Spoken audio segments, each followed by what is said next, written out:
జలదనికటే తత్ర బంధూక పుష్పం తస్మిన్ మల్లీ కుసుమ సుషమాం.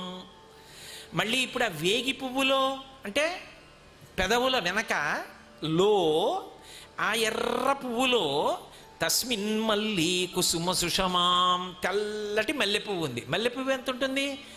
పెద్ద పువ్వు ఉండదు, చిన్న పువ్వు ఉంటుంది మల్లె పువ్వు. ఆ మల్లె పువ్వు కనపట్టలేదు, మల్లె పువ్వు యొక్క కాంతి కనపడుతోంది. తస్మిన్ మల్లీ కుసుమ సుషమాం, మల్లెపూల కాంతి కనపడుతోంది. ఆవిడ పళ్ళు కనపడకుండా చిన్న నవ్వు అందనుకోండి, ఈ పళ్ళేవో కొద్దిగా కనపడతాయి. ఇప్పుడు పళ్ళు ఒకటే కనపడ్డాయి అనుకోండి, ఆ పళ్ళు చాలా గొప్పవని, మాతృకావర్ణములు అవన్నీ. ఆ పళ్ళు అవి కాంతివంతములై ఉన్నాయి. ఆ కాంతి కనపడుతోంది అంటే మల్లె పువ్వు యొక్క కాంతి ఆమె దంతముల యొక్క కాంతి. ఇప్పుడు ఆ దంతములకు ఉండేటటువంటి కాంతిని చెప్పడానికి మళ్ళీ ఆ వేగి పువ్వులో మల్లె పువ్వు ఉండి మల్లె పువ్వు యొక్క కాంతి బయటికి ప్రసరిస్తోంది. అంటే ఇప్పుడు మూకశంకరులు ఏం చేస్తున్నారు? మీకు తెలియకుండానే మీకు కబరీబంధం చూపించారు, ఎర్రటి ముఖం చూపించారు. ఆవిడ యొక్క సంస్కృతంలో ముఖం అంటే నోరు, సంస్కృతంలో ముఖం అంటే వదనం కూడా. అందుకని ముఖం అంటే నోరు చూపించారు, పెదవి చూపించారు, పళ్ళకుండేటటువంటి కాంతి చూపించారు. ఇప్పుడు తత్ర వీణానినాదం, వీణానినాదాన్ని అంటే వీణా ధ్వనిల గురించి మాట్లాడుతున్నారు. ఇందులో మీరొక్క విషయాన్ని జ్ఞాపకం పెట్టుకోవాలి. అమ్మవారి యొక్క పెదవి గురించి చెప్పి పళ్ళ గురించి చెప్పారు అంటే ఎరుపు తెలుపు రెండిటి గురించి చెప్తున్నారు ఆయన. అది ప్రధాన ప్రయోజనం ఆయనకి. ఎర్రటి పెదవి, తెల్లటి పళ్ళు, అందుకని బంధూక పుష్పం తస్మిన్ మల్లీ కుసుమ సుషమాం మీ రెండు మాట్లాడారు. ఈ రెండు మాట్లాడుతున్నారు అంటే దాని వెనక అసలు రహస్యం ఏమిటో తెలుసా? మీరు ఆవిడ యొక్క పెదవి వంక చూస్తే పెదవియే కాదు ఎర్రగా ఉండేది, ఆమె నోరంతా ఎర్రగా ఉంటుంది, పళ్ళొక్కటి తెల్లగా ఉంటాయి అని నేనంటే తప్పు, అసలు దర్శనం చేయలేదని గుర్తు. ఆమె నాలుక మీద దవడల్లోనూ పెదవులకు లోపల చిన్న చిన్న తెల్లటి తునకలు ఉంటాయి, అవి కర్పూర కళికలు. ఎలా చెప్పావు అంటారేమో, నేను చెప్పింది కాదు, శంకర భగవత్పాదులు చెప్పిన రహస్యం ఇది. ఎందుకు ఆ ఎరుపు చెప్తారంటే రణీజిత్వా దైత్యానపహృత శిరస్త్రై కవచిభి నివృత్యై చండాంశస్త్రిపురహర నిర్మాల్య విముఖై విశాఖేంద్రోపేంద్రో శశి విశిత కర్పూర శకలా విలీయంతే మాతస్తవ వదన తాంబూల కబళా.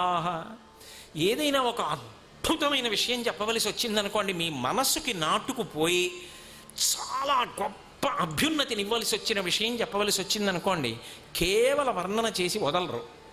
అక్కడ ఒక నాటకీయ సన్నివేశాన్ని తీసుకొస్తారు. ఒక నాటకీయమైన సన్నివేశాన్ని చొప్పించారనుకోండి, మనసు మీద ముద్రపడిపోతుంది. అందుకే అసలు ఆ శ్లోక ప్రారంభం అలా ఉంటుంది. రణీజిత్వా దైత్యానపహృత శిరస్త్రై కవచిభి. పిల్లాడు పాఠశాలకు వెళ్ళాడు, అందరికన్నా ఎక్కువ మార్కులు వాడికి వచ్చాయి, 100కి 100 అన్నింటిలో వచ్చేసాయి. వాడికి ఏదో బహుమానం ఇచ్చారు. వాడు ఏం చేస్తాడు? అమ్మకి చెప్పాలి, అమ్మా అందరికన్నా నేనేనమ్మా గొప్పగా తెచ్చుకున్నవాడిని మార్కులు చెప్పడం కోసం పరిగెత్తుకుంటూ వచ్చేస్తాడు. వచ్చేసి ఆ బూట్లు, ఆ తెచ్చుకున్న బహుమానం అక్కడ పెట్టి ఏదో పద్ధతిగా ఆ వేసుకున్న బూట్లు విప్పి అక్కడ పెట్టి, బూట్లు విప్పడం కొంత ఏదో ఈ కాలు మీద కాలు పెట్టి మడమ దగ్గర తొక్కి పెట్టి లాగేస్తే పాదాలు వచ్చేస్తాయేమో, సాక్స్ అలా వచ్చేయవు, తొక్కేసి లాగేస్తే వచ్చేస్తాయా? వేసుకున్న వాళ్ళకి, అనుభవం ఉన్న వాళ్ళకి తెలుస్తుంది. అవి కూర్చుని చెయ్యి పెట్టి విప్పుకోవాలి కదా. వాడికి తొందర, అందుకని వాడు ఏం చేస్తాడు? ఈ బూట్లు మాత్రం ఈ కాలు పెట్టి తొక్కేసి దీన్ని, ఈ కాలు పెట్టి తొక్కేసి దీన్ని రెండు వదిలేసి సాక్స్ విప్పేంతసేపు వాడు ఊరుకోలేడు, అమ్మ దగ్గరికి వెళ్ళి చెప్పేయాలి. అందుకని సాక్స్ తోటే పరిగెత్తుకుంటూ అమ్మ దగ్గరికి వెళ్ళిపోయి అమ్మ దగ్గర అమ్మ అమ్మ అమ్మ అమ్మ నేను అన్నింటిలో ఫస్ట్ వచ్చానమ్మా అని చూపిస్తాడు ఆ బహుమానాన్ని. అలా వస్తున్నారట. ఎంత నాటకీయ సన్నివేశాన్ని తీసుకొచ్చారో చూడండి. ఎవరు? రణీజిత్వా, యుద్ధంలో గెలిచి వస్తున్నారట. అసలు శ్లోక ప్రారంభం ఎలా తీసుకొచ్చారో చూడండి. రణీజిత్వా దైత్య, ఎవరిని? రాక్షసుల్ని. ఎవరు? అపహృత శిరస్త్రై కవచిభి. పేర్లు చెప్పరు శంకరాచార్యులు వారు, నాటకీయంగా తీసుకొస్తారు. రాక్షసుల్ని జయించి గబగబా వచ్చి వాళ్ళకు ఉన్నటువంటి శిరస్త్రైహి అంటే ఆ పెట్టుకున్నటువంటి కిరీటాల్ని తీసి గబగబా పక్కన పెట్టేశారట. కవచిభిహి, కవచాలు ఉన్నాయి. కవచం చాలా కఠినంగా ఉంటుంది, లోహంతో చేస్తారు. శత్రువు బాణపు దెబ్బలు తగలకుండా చొక్కా గుండీలు ఎట్టుకున్నట్టుగా ఉండవు అవి. చాలా కఠినమైనటువంటి లోహంతో చేయబడినటువంటి గుండీల్ని మరలు పెట్టి తిప్పేసుకుంటారు, కవచం బద్దలవకూడదు అందుకని. ఇప్పుడు అది విప్పుకోవాలనుకోండి చాలాసేపు పడుతుంది. వాళ్ళేమో అమ్మ దగ్గరికి వెళ్ళి చెప్పేయారు. ఎవరు? విశాఖేంద్రో పేంద్రో శశి విశిత కర్పూర చకలా. యుద్ధంలో గెలిచిన వాళ్ళు ఎవరు రాక్షసుల మీద? విశాఖ, ఇంద్ర, ఉపేంద్ర. ఏమిటి శంకరాచార్యులు వారు వేసినటువంటి వరుస క్రమం? విశాఖుడు అంటే సుబ్రహ్మణ్యుడు, ఇంద్రుడు, ఉపేంద్రో విష్ణువు. విష్ణువు ముందుండాలా వీళ్ళు ముందుండాలా? శంకరాచార్యుల వారంతటి వారు విష్ణువుని వెనక్కి పెట్టి ముందు సుబ్రహ్మణ్యుణ్ణి పెట్టి ఇంద్రుణ్ణి పెట్టి తర్వాత విష్ణువుని పెట్టారు. అలా పెట్టచ్చా? వరుసక్రమం తప్పు కదా. కేవలం ఏదో గణాల కోసం సంధి కోసం శంకరాచార్యుల వారు అలా పెడతారా? ఆయన పెట్టడం వెనక ఒక పెద్ద రహస్యం ఉంది. వెళ్ళింది ఎక్కడికి? యుద్ధానికి. యుద్ధంలో ఎవరు ప్రముఖుడు? సేనానాయకుడు ప్రముఖుడు. కారులో కూర్చున్న ఆయన ఎంత కోటీశ్వరుడైనా కారు నడిపేవాడు ప్రధానం. కారులో కూర్చున్న ఆయన చాలా తెలివిగా జాగ్రత్తగా చూసుకుంటూ కారు నడిపే ఆయన కునికితే ఇద్దరు ఉండరు. ఎక్కడ ఏ స్థానంలో ఎవరు ప్రధానమో వాళ్ళు ప్రధానం. ఒక దేవాలయంలో ధర్మాన్ని పట్టుకున్నవాడు ప్రధానం, ఒక వైద్యశాలలో రోగి ప్రధానం. అంతేగాని అన్ని చోట్ల ఎవరో కొంతమందే ప్రధానులు అయ్యి ఉంటే అది అవ్యవస్థ. అంతేగాని అయిన చోట కాని చోట మేం ప్రధానులమని ఎగబడితే వాడికి తను తెలియదని గుర్తు. అసలు అలా కోరుకోకూడదు. విశాఖేంద్రోపేంద్రో అక్కడ వెళ్ళింది యుద్ధానికి కాబట్టి ముందు సర్వసైన్యాధికారి గురించి చెప్పాలి. సర్వసైన్యాధికారి ఎవరు? దేవతా సైన్యాధ్యక్షుడు సుబ్రహ్మణ్యుడు. అందుకని ముందు ఆయన గురించి చెప్పాలి. విశాఖుడు. ఇంద్రో ఎవరి గురించి వెళ్ళారు యుద్ధానికి? రాక్షసులు ఎప్పుడూ దేవలోకం మీదకి వస్తారు, అందుకని దేవతలకందరికీ అధిపతి కాబట్టి ఇంద్రుడు చెప్పాలి. ఉపేంద్రో విష్ణువు వామనమూర్తిగా ఇంద్రుడికి తమ్ముడిగా వచ్చాడు. ముందు అన్నయ్యని చెప్తారా తమ్ముడిని చెప్తారా? అన్నయ్యని చెప్పి తమ్ముడిని చెప్పాలి. తమ్ముడి ఇంట్లో పెళ్ళైతే శుభలేఖ ఎవరి పేరు మీద వేస్తారు? అన్నయ్య పేరు మీద వేస్తారు. ముందు అన్నయ్యని చెప్పి తమ్ముడిని చెప్పాలి. ఇంద్రుడు అన్నయ్య, ఉపేంద్రుడు అంటే వామనమూర్తి, తమ్ముడు విష్ణువు. అందుకని విశాఖేంద్రో పేంద్రో అంటే వాళ్ళు యుద్ధానికి వెళ్ళొచ్చారు కాబట్టి వరుసక్రమం ప్రోటోకాల్ అంతే. ప్రోటోకాల్ ఎలా ఉండాలో అలాగే ఉండాలి ఎప్పుడూ. అందుకని ప్రోటోకాల్ సిద్ధాంతాన్ని అప్పుడే పాటించిన వారు ఎవరంటే శంకర భగవత్పాదులు. విశాఖేంద్రోపేంద్రో శశి విశిత కర్పూర శకలాహ అక్కడ చెప్పారు రహస్యం. వాళ్ళు ఏం చేశారంటే కవచాలు విప్పకుండా శిరస్త్రాణాలు తీసేసి పక్కన పెట్టేసి పరిగెత్తుకుంటూ వెళ్ళిపోతున్నారు. అంత యుద్ధం చేసి వచ్చిన వాడికి ఆకలి వేస్తుందా ఇదా? ఎంత ఆకలిగా ఉంటుంది. వాళ్ళు వెళ్ళిపోతుంటే వాళ్ళకి ఏం కనపడిందంటే పరమశివుడు శుభ్రంగా భోజనం చేసి ఆ విస్తట్లో చాలా పదార్థాలు వదిలిపెట్టేశాడు. ఆయన అయ్యో కొన్ని తిన్నాడు. అమ్మవారు తిందా? అది చెప్పరు. ఆయన తిన్నాడని చెప్పారు. ఆయన తినగా కొన్ని మిగిలాయి. ఎవరు తినాలప్పుడు అవి? ఎప్పుడైనా కూడా ఇంట్లో యజమాని తిన్న తర్వాత యజమాని విస్తట్లో ఏదైనా మిగిలిందనుకోండి, దాన్ని తినగలిగినటువంటి అధికారం స్వతసిద్ధంగా ఎవరికి ఉంటుందంటే భార్యకు ఉంటుంది. తినాలని నియమమేం లేదు, తినాలనుకుంటే మాత్రం ఆవిడిది హక్కు. అంతేగాని ఎవరో వచ్చి తినకూడదు, ఆవిడ తినాలి. కానీ శివుడు ఎంత ఉదారుడంటే తన భార్య పార్వతికి తన కొడుకులకి ఇవ్వలేదు ఆ హక్కు. తనని నమ్ముకున్నటువంటి చండీశ్వరుడికి కొడుకు స్థానం ఇచ్చి చండికి ఇచ్చేశాడు. నిర్మాల్యం నువ్వు తీసేసుకో అన్నాడు. అందుకే ఇప్పటికీ చాలామంది తెలిసి తెలియక శివాలయంలో ప్రసాదం తెచ్చుకోకూడదంటారు. తప్పు. తెచ్చుకోవాలి. ఎలా తెచ్చుకోవాలంటే చండీశ్వర స్థానం దగ్గరికి వెళ్ళాలి. తప్పట్లు కొట్టకూడదు, చిటిక వెయ్యాలి. ఆయన ధ్యానంలో ఉంటాడు, కళ్ళు విప్పి ఎరా అంటాడు. అయ్యా ప్రసాదం ఇచ్చారు, ఇది మీకు చెందుతుంది కదా, శంకరుడు మీకు వరం ఇచ్చాడు కదా, పట్టుకెడుతున్నానండి. ఓ పట్టుకెడుతు హాస్తు శుభం భూయాత్ అంటాడు. అప్పుడు తెచ్చుకోవాలి. అది పరమశివుడు చండీశ్వరుడికి ఇచ్చినటువంటి గొప్ప అదృష్టం. కుటుంబ సభ్యుణ్ణి చేసుకున్నారు.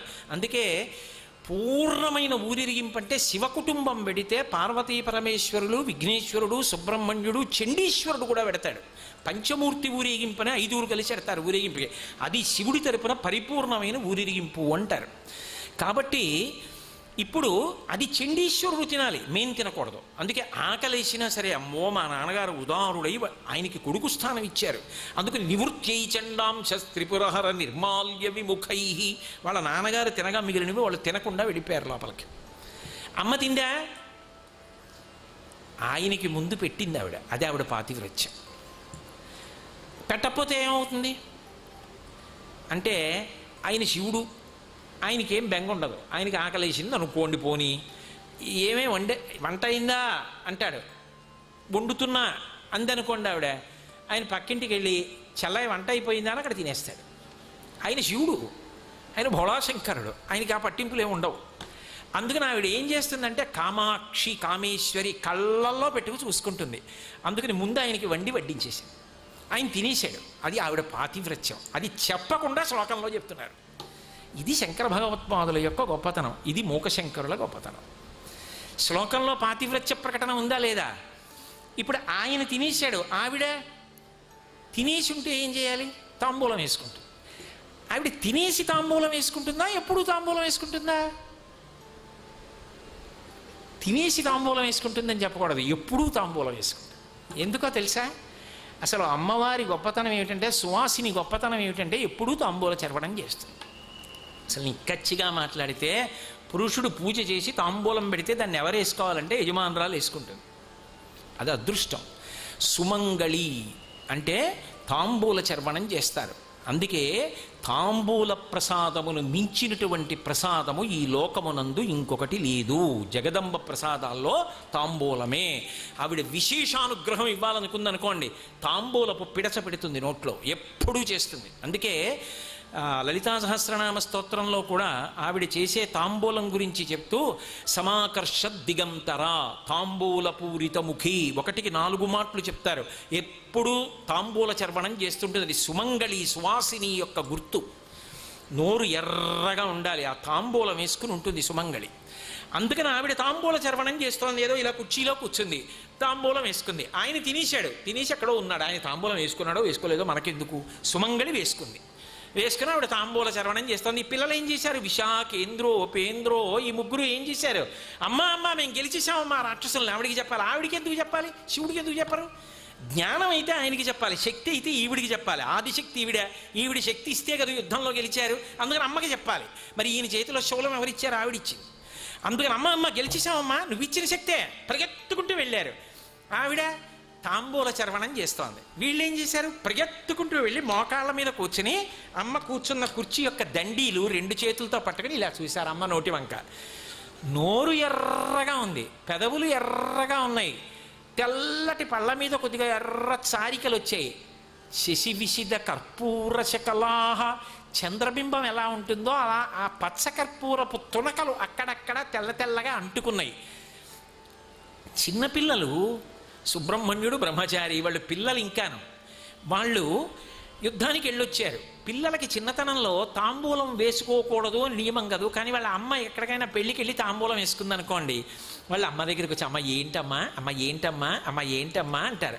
ఎర్రగా నోరు పండుతుంది. అమ్మ తాంబూలం తెచ్చి ఇవ్వదు, అది భర్తకే.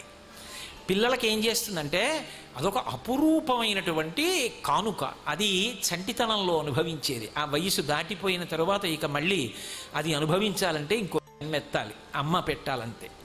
అమ్మ తాను నవ్వులుతున్న తాంబూలపు పిడచ ముద్ద తీసి పిల్లాడి నోట్లో పెడుతుంది.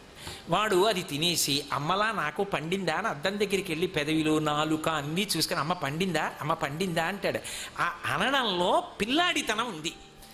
ఎప్పటికీ బ్రహ్మచారులుగా ఈ ముగ్గురు అంత శక్తివంతులుగా ఎందుకు ఉండిపోయారు అంటే ఆవిడ తాంబూలపు పిడచ తిన్నారన్నది శంకరాచార్యుల వారి సిద్ధాంతం.